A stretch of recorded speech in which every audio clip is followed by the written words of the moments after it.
नमस्कार। बीजेपी दुनिया की सबसे बड़ी राजनीतिक पार्टी जिसने 2024 के लोकसभा चुनाव में जबरदस्त जीत हासिल की, लेकिन एक सच्चाई इससे अलग है। देश के दलित समुदाय जो भारतीय जनसंख्या का 16% है के साथ पार्टी का जुड़ाव अब भी संघर्षपूर्ण रहा है। अमित शाह ने हालिया बयान में इस दूरी को और उजागर कर दिया।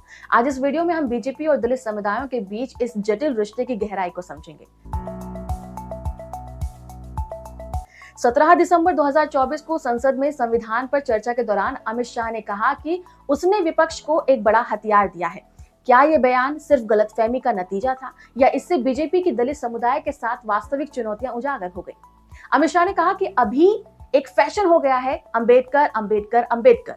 इतना नाम अगर भगवान का लेते तो 7 जन्मों तक स्वर्ग मिल जाता। इस टिप्पणी को विपक्ष ने अंबेडकर का अपमान बताया। मल्लिकार्जुन खड़गे ने कहा कि यह बयान दलित समुदाय की भावनाओं को ठेस पहुंचाने वाला है, तो वहीं राहुल गांधी ने कहा कि बीजेपी का असली चेहरा यही है, ये मनुस्मृति में विश्वास करते हैं। इतना ही नहीं बल्कि बीएसपी के सुप्रीमो मायावती ने भी इसे बीजेपी का असंवेदनशील प्रतीक बताया। तो चलिए आपको बताती हूँ कि आखिर ये मुद्दा इतना गर्मा क्यों गया। अंबेडकर दलित अधिकारों और संविधान के संरक्षक माने जाते हैं। बीजेपी का यह बयान उनके विचारों और आदर्शों के विपरीत समझा गया। विपक्ष इसे बीजेपी के दलित विरोधी एजेंडे के रूप में पेश कर रहा है। आपको बता दूं कि इतिहास गवाह रहा है कि बीजेपी और दलित समुदायों के बीच का रिश्ता हमेशा से संघर्षपूर्ण रहा है, लेकिन यहाँ बात ये समझने वाली है कि आखिरी दूरी बनी क्यों। थोड़ा सा हिस्ट्री में देखें तो 2024 और 19 के चुनावों में बीजेपी ने कुछ हद तक दलित वोटर्स को आकर्षित किया था, लेकिन अधिकांश दलित बीएसपी, कांग्रेस और क्षेत्रीय पार्टियों को जाते रहे। 2019 के लोकसभा इलेक्शन में 33% दलितों ने बीजेपी को वोट दिया, लेकिन यूपी और बिहार जैसे राज्यों में बीएसपी ने अपनी भूमिका को निभाया। वहीं इस बीच कुछ ऐसी घटनाएं हुई जिसने सभी को झकझोर कर रख दिया, जैसे 2016 में रोहित वेमुला की आत्महत्या, 2020 में हाथरस केस जिसमें दलित महिला के साथ क्रूरता हुई और बीजेपी सरकार की प्रतिक्रिया पर सवाल उठे। 2023 एनसीआरबी डेटा बताता है कि दलितों के खिलाफ अत्याचार के 50,000 से भी ज्यादा मामले दर्ज हुए। देखिए, आपको ये बात समझनी होगी कि बीजेपी को उच्च जाति प्रधान पार्टी के रूप में देखा जाता है। पार्टी का सबका साथ सबका विकास नारा जमीनी हकीकत से मेल नहीं खाता। यहाँ तक कि 2004 से 14 के बीच में यूपीए इरा में दलित सशक्तिकरण के लिए 37% अधिक बजट बांटा गया था। वहीं 2014 से 24 के बीच में एनडीए इरा में दलित स्कॉलरशिप में 18% की कटौती हुई।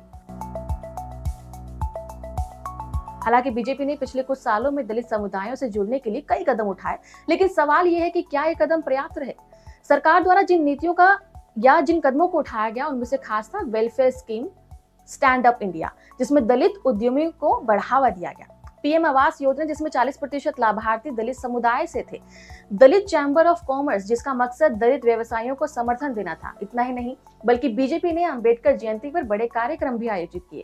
पीएम मोदी ने अंबेडकर से जुड़े स्थलों को पंचतीर्थ घोषित किया था। हालांकि ये योजनाएं अच्छी हैं, लेकिन इनमें से जो भी क्रियान्वयन है वो भ्रष्टाचार और भेदभाव के चलते ग्राउंड लेवल पर दिखाई नहीं देता। उदाहरण के तौर पर पीएम आवास योजना में 2023 की रिपोर्ट कहती है कि 32% दलित लाभार्थियों ने शिकायत की है कि उन्हें मकान बनाने के लिए पर्याप्त मदद नहीं मिली।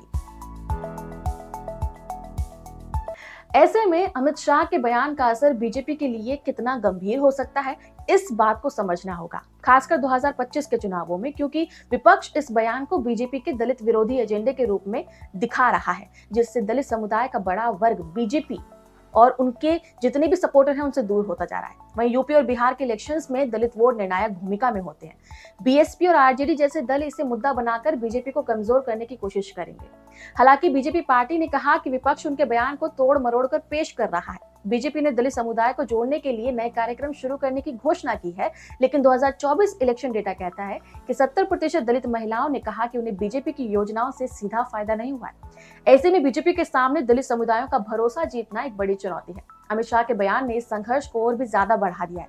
तो क्या बीजेपी इन चुनौतियों को पार कर सकेगी या यह विवाद उनके चुनावी समीकरण को और जटिल बना देगा? आपका इस पर क्या कहना है? हमें कमेंट सेक्शन में जरूर बताएं। नमस्कार।